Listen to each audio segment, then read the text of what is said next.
Good afternoon everyone. First year ಅವ್ರಿಗೆ workshop and calculation ಸೈನ್ಸಲ್ಲಿ ನಾನು speed and velocity ಚಾಪ್ಟರ್ನ ಶುರು ಮಾಡಿದ್ದೆ. ಇದು ಅದ್ರದ್ದು ಎರಡನೇ ವಿಡಿಯೋ ನೋಡಿ. ಆ ವಿಡಿಯೋದಲ್ಲಿ ಪಾರ್ಟ್ 1 ವಿಡಿಯೋದಲ್ಲಿ ಪಾರ್ಟ್ 1 ಮತ್ತು ಪಾರ್ಟ್ 1A ಅಂತ ಮಾಡಿದ್ದೆ.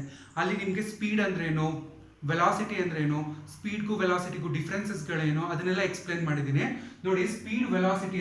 ಸ್ಪೀಡ್ ಅಂದರೆ the rate of change of position. ಯಾವುದೋ ಒಂದು ವಸ್ತು ಅದ್ರ ಪೊಸಿಷನ್ನ ಚೇಂಜ್ ಮಾಡ್ತದಲ್ಲ, ತಗೊಳ್ಳೋ ಟೈಮ್ ಇರುತ್ತಲ್ಲ, ಅದನ್ನ ನಾವು ಸ್ಪೀಡ್ ಅಂತ ಕರಿತೀವಿ.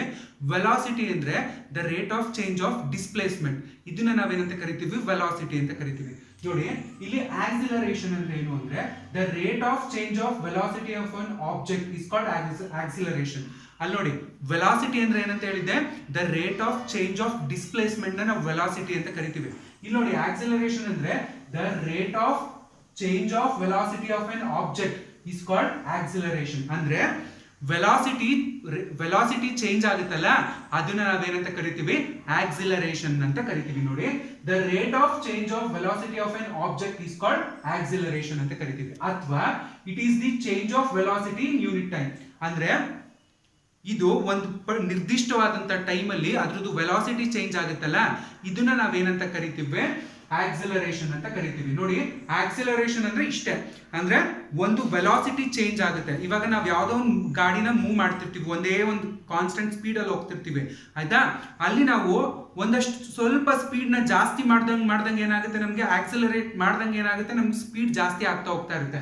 ನೋಡಿ, ಆಕ್ಸಿಲರೇಷನ್ ಅಂದ್ರೆ the rate of change of velocity of A object is called acceleration. ನೋಡಿ, ಎಕ್ಸಾಮ್ ಅಲ್ಲಿ ನಿಮ್ಗೆ ಆಕ್ಸಿಲರೇಷನ್ ಮೇಲೆ ಏನ್ ಕೇಳ್ತಾನೆ ಅಂದ್ರೆ ಇದ್ರದ್ದು ಯೂನಿಟ್ ಏನು, ಆಕ್ಸಿಲರೇಷನ್ ಯೂನಿಟ್ ಏನು ಅಂತ ಕೇಳ್ತಾನೆ. ಆಕ್ಸಿಲರೇಷನ್ ಯೂನಿಟ್ ಏನು, ಮೀಟರ್ ಪರ್ ಸೆಕೆಂಡ್ ಸ್ಕ್ವೇರ್. ನೋಡಿ, ಆಕ್ಸಿಲರೇಷನ್ ಯೂನಿಟ್ ಯಾವಾಗ್ಲೂ ಏನಾಗಿರುತ್ತೆ, ಮೀಟರ್ ಪರ್ ಸೆಕೆಂಡ್ ಸ್ಕ್ವೇರ್ ಆಗಿರುತ್ತೆ. ಅದಾದ್ಮೇಲೆ ನೋಡಿ, it is A vector quantity. ನೋಡಿ, ಇಲ್ಲಿ ಇದನ್ನ ನಾವೇನಂತ ಕರಿತೀವಿ, ವೆಕ್ಟರ್ ಕ್ವಾಂಟಿಟಿ ಅಂತ ಕರಿತೀವಿ. ನೋಡಿ, ಆಕ್ಸಿಲರೇಷನ್ ನ ಏನಂತ ಕರಿತೀವಿ ನಾವು, ವೆಕ್ಟರ್ ಕ್ವಾಂಟಿಟಿ. ವೆಕ್ಟರ್ ಕ್ವಾಂಟಿಟಿ ಅಂದ್ರೆ ಏನಿರುತ್ತೆ ಅಂದ್ರೆ, ವೆಕ್ಟರ್ ಕ್ವಾಂಟಿಟಿಲಿ ನಿಮ್ಗೆ ಮ್ಯಾಗ್ನಿಟ್ಯೂಡ್ ಇರುತ್ತೆ ಮತ್ತೆ ಡೈರೆಕ್ಷನ್ ಇರುತ್ತೆ. ಬರೀ ನಿಮ್ಗೆ ಮ್ಯಾಗ್ನಿಟ್ಯೂಡ್ ಡೈರೆಕ್ಷನ್ ಎರಡು ಇದ್ರೆ ನಾವು ಅದನ್ನ ಏನಂತ ಕರಿತೀವಿ, ವೆಕ್ಟರ್ ಕ್ವಾಂಟಿಟಿ ಅಂತ ಕರಿತೀವಿ. ಹಾಗಾದ್ರೆ ಸ್ಕೇಲರ್ ಕ್ವಾಂಟಿಟಿ ಅಂದ್ರೆ ಏನು, ಸ್ಕೇಲಾರ್ ಕ್ವಾಂಟಿಟಿಲಿ ಯಾವಾಗ್ಲೂ ನಮ್ಗೆ ಬರೀ ಮ್ಯಾಗ್ನಿಟ್ಯೂಡ್ ಮಾತ್ರ ಇರುತ್ತೆ. ಸ್ಕೇಲಾರ್ ಕ್ವಾಂಟಿಟಿ ಅಂದ್ರೆ ಏನು, ಲಾಸ್ಟ್ ಕ್ಲಾಸ್ ಅಲ್ಲಿ ಹೇಳಿದೀನಿ. ಸ್ಕೇಲಾರ್ ಕ್ವಾಂಟಿಟಿ ಅಂದ್ರೆ ಬರೀ ಮ್ಯಾಗ್ನಿಟ್ಯೂಡ್ ಇರುತ್ತೆ. ವೆಕ್ಟರ್ ಕ್ವಾಂಟಿಟಿ ಅಂದ್ರೆ ಇದಕ್ಕೆ ಮ್ಯಾಗ್ನಿಟ್ಯೂಡ್ ಇರುತ್ತೆ ಮತ್ತೆ ಡೈರೆಕ್ಷನ್ ಇರುತ್ತೆ. ಮ್ಯಾಗ್ನಿಟ್ಯೂಡ್ ಅಂದ್ರೆ ಏನು, ಒಂದಷ್ಟು ನಿರ್ದಿಷ್ಟವಾದಂತ ಲೆಂತ್ ಇರ್ತದೆ ಮತ್ತೆ ಯಾವ ಡೈರೆಕ್ಷನ್ ಅಂತಾನೂ ಇರ್ತದೆ. ಹಂಗಾಗಿ ನೋಡಿ, ಇದು ಆಕ್ಸಿಲರೇಷನ್ ಯಾವ ಕ್ವಾಂಟಿಟಿ, ವೆಕ್ಟರ್ ಕ್ವಾಂಟಿಟಿ. ಅಂದ್ರೆ ವೆಕ್ಟರ್ ಕ್ವಾಂಟಿಟಿಲಿ ನಿಮ್ಗೆ ಮ್ಯಾಗ್ನಿಟ್ಯೂಡ್ ಇರುತ್ತೆ ಜೊತೆಗೆ ಡೈರೆಕ್ಷನ್ ಇರುತ್ತೆ. ಅದಾದ್ಮೇಲೆ ನೋಡಿ, ಆಕ್ಸಿಲರೇಷನ್ ಫಾರ್ಮುಲಾ ಏನು, change in velocity divided by time. ನೋಡಿ, ವೆಲಾಸಿಟಿ ಚೇಂಜ್ ಆಯ್ತೈತೆ ಒಂದಿಷ್ಟು ಯೂನಿಟ್ ಟೈಮ್ ಅಲ್ಲಿ, ಅದನ್ನೇ ನಾವೇನಂತ ಕರಿತೀವಿ, ಆಕ್ಸಿಲರೇಷನ್ ಫಾರ್ಮುಲಾ ಅಂತ ಕರಿತೀವಿ. ನೋಡಿ, if A body starts with in initial velocity u. ನೋಡಿ, ಯಾವುದೋ ಒಂದು ಬಾಡಿ, ಈಗ ಒಂದು ಬೈಕು ಸ್ಟಾರ್ಟ್ ಆಗ್ತಿದೆ, ಅವಾಗ ಅದಕ್ಕೆ ಇನಿಷಿಯಲ್ ವೆಲಾಸಿಟಿ ಇರ್ತದೆ, ಅದನ್ನ ನಾವು u ಅಂತ ತಗೋತೀವಿ. ಅದಾದ್ಮೇಲೆ ನೋಡಿ, ಆಫ್ಟರ್ ಎ ಟೈಮ್, ಒಂದಷ್ಟು ಟೈಮ್, 1 ನಿಮಿಷನೋ 2 ನಿಮಿಷನೋ ಆದ್ಮೇಲೆ ಅದು ಮೂವ್ ಆಗಕ್ಕೆ ಶುರು ಆಗುತ್ತಲ್ಲ, ಆ ಮೂವ್ ಆದಾಗ ಅದನ್ನ ಆ ಟೈಮ್ ನ ನಾವು t ಅಂತ ತಗೋತೀವಿ. ಡ್ಯೂ ಟು ಆಕ್ಸಿಲರೇಷನ್ a, ನಾವು ಆಕ್ಸಿಲರೇಟ್ ಕೊಡ್ತೀವಲ್ಲ, ಆ ಆಕ್ಸಿಲರೇಷನ್ ನಾವು ಏನಂತ ಕರಿತೀವಿ, a ಅಂತ ಕರಿತೀವಿ. ಅದಾದ್ಮೇಲೆ ನಾವು ಗಾಡಿನ ಒಂದಷ್ಟು ಸ್ಪೀಡ್ ಮಾಡ್ತೀವಲ್ಲ, ಸ್ಪೀಡ್ ಮಾಡಿದಾಗ ಅದನ್ನ ನಾವೇನಂತ ಕರಿತೀವಿ, ಫೈನಲ್ ವೆಲಾಸಿಟಿ v ಅಂತ ಕರಿತೀವಿ. ಏನಂತ ಕರಿತೀವಿ, ಫೈನಲ್ ವೆಲಾಸಿಟಿ v ಅಂತ ಕರಿತೀವಿ. ಅವಾಗ ಫಾರ್ಮುಲಾ ಏನಾಗುತ್ತೆ ಅಂದ್ರೆ a is equal to v minus u divided by t ಆಗುತ್ತೆ. ನೋಡಿ, ಆಕ್ಸಿಲರೇಷನ್ ಅಂದ್ರೆ ಜಸ್ಟ್ ನಿಮ್ಗೆ ಏನ್ ಸಿಂಪಲ್ ಕೇಳಿದಾಗ ಏನ್ ಮಾಡ್ಬೇಕು, ಆಕ್ಸಿಲರೇಷನ್ ಅಂದ್ರೆ ವೆಲಾಸಿಟಿ ಕೊಟ್ಟಿರ್ತಾನೆ ಮತ್ತೆ ಟೈಮ್ ಕೊಟ್ಟಾಗ ಆಕ್ಸಿಲರೇಷನ್ ಕಂಡುಹಿಡಿಯಿರಿ ಅಂದಾಗ ಈ ಫಸ್ಟ್ ಫಾರ್ಮುಲಾ ಇದೆಯಲ್ಲ, acceleration is equal to change in velocity divided by time. ಈ ಫಾರ್ಮುಲಾನ ಯೂಸ್ ಮಾಡಬೇಕು. ಅದೇ ಇನ್ ಕೇಸ್ ನಿಮ್ಗೆ ಇನಿಷಿಯಲ್ ವೆಲಾಸಿಟಿ u ನ ಕೊಟ್ಟು ಫೈನಲ್ ವೆಲಾಸಿಟಿ v ನ ಕೊಟ್ಟಾಗ ನಿಮ್ಗೆ ಆಕ್ಸಿಲರೇಷನ್ ಕಂಡುಹಿಡಿಯಿರಿ ಅಂದಾಗ ನೀವು ಬಳಸಬೇಕಾಗಿರುವಂತ ಫಾರ್ಮುಲಾ ಯಾವುದು ಅಂದ್ರೆ a is equal to v minus u divided by t.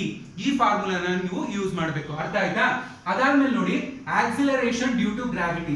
ನೋಡಿ, ಆಕ್ಸಿಲರೇಷನ್ ಡ್ಯೂ ಟು ಗ್ರಾವಿಟಿ ಅಂದ್ರೆ the acceleration of A body freely falling on the earth is uniform. ನೋಡಿ, ಆಕ್ಸಿಲರೇಷನ್ ಅಂದ್ರೆ ನಾನು ಇವಾಗ ಈ ಕ್ಯಾಪ್ ನ ಕೆಳಗಡೆ ಹಾಕ್ತಿದ್ದೀನಿ ಅಂದಾಗ, ಈ ಕ್ಯಾಪ್ ನಾನು ಬಿಡ್ತಿದ್ದೀನಿ ಅಂದಾಗ, ಇಲ್ಲಿರುವಂತ ಅಟ್ಮಾಸ್ಫಿಯರಿಕ್ ಏರ್ ಏನಿರ್ತದೆ ಇದನ್ನ ಇದೇನ್ ಮಾಡ್ಬೇಕು, ಅದನ್ನ ಸೀಳ್ಕೊಂಡು ಕೆಳಗಡೆ ಬೀಳ್ಬೇಕು. ಆಯ್ತಾ?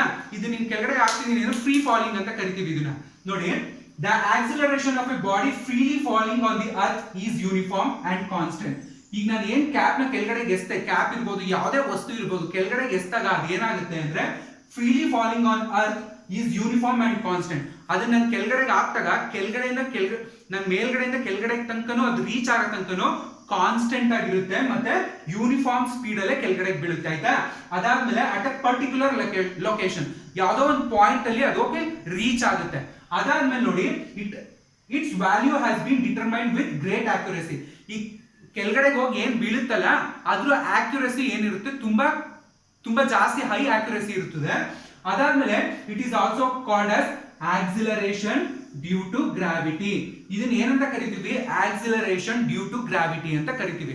ನೋಡಿ, ಆಕ್ಸಿಲರೇಷನ್ ಡ್ಯೂ ಟು ಗ್ರಾವಿಟಿ ಅನ್ನೋದು ನಮ್ಮ ಲೈಫಲ್ಲಿ ತುಂಬಾ ಇಂಪಾರ್ಟೆಂಟ್. ಏನಕ್ಕೆ ನೋಡಿ, ಒಂದು ತೆಂಗಿನಕಾಯಿ ಮರದಿಂದ ಬೀಳಬೇಕು ಕೆಳಗಡೆಗೆ ಅಂದಾಗ ಏನಿರ್ಬೇಕು? ಆಕ್ಸಿಲರೇಷನ್ ಇರಲೇಬೇಕು. ಆಯ್ತಾ? ನಾವು ಒಂದು ಬಾಲ್ ನ ಕೆಳಗಡೆಯಿಂದ ಮೇಲ್ಗಡೆ ಎಸ್ತಾಗ ಆ ಬಾಲ್ ಮತ್ತೆ ವಾಪಸ್ ರಿಟರ್ನ್ ಭೂಮಿಗೆ ಬರಬೇಕು ಅಂದ್ರೆ ನೆಲದ ಮೇಲೆ ಬೀಳಬೇಕು ಅಂದಾಗ್ಲೂ ನಮ್ಗೆ ಏನಿರ್ಬೇಕು? ಆಕ್ಸಿಲರೇಷನ್ ಇರಲೇಬೇಕು. ಇದನ್ನ ಯಾವ ಪುಣ್ಯಾತ್ಮ ಕಂಡುಹಿಡಿದಿದ್ದು ಅಂದ್ರೆ ಅವರೇ ಸರ್ ಐಸಾಕ್ ನ್ಯೂಟನ್ ಅನ್ನೋರು. ಆ ಒಬ್ಬ ಸೈಂಟಿಸ್ಟ್ ಅವರು ಏನ್ ಮಾಡ್ತಾರೆ ಅಂದ್ರೆ ಸ್ಕೂಲ್ ಎಲ್ಲ ಮುಗಿಸ್ಕೊಂಡು ಬಂದಾದ್ಮೇಲೆ ಅವ್ರ ಅಮ್ಮನ ಜೊತೆ ಕೆಲ್ಸಕ್ಕೆ ಹೋಗ್ತಾ ಇರ್ತಾರೆ. ಅಲ್ಲೆಲ್ಲ ದೊಡ್ಡ ದೊಡ್ಡ ಪ್ಲಾಂಟೇಶನ್ ಇರ್ತದೆ, ಅಲ್ಲಿ ಹೋಗಿ ಕೆಲಸ ಮಾಡ್ತಿರ್ತಾರೆ.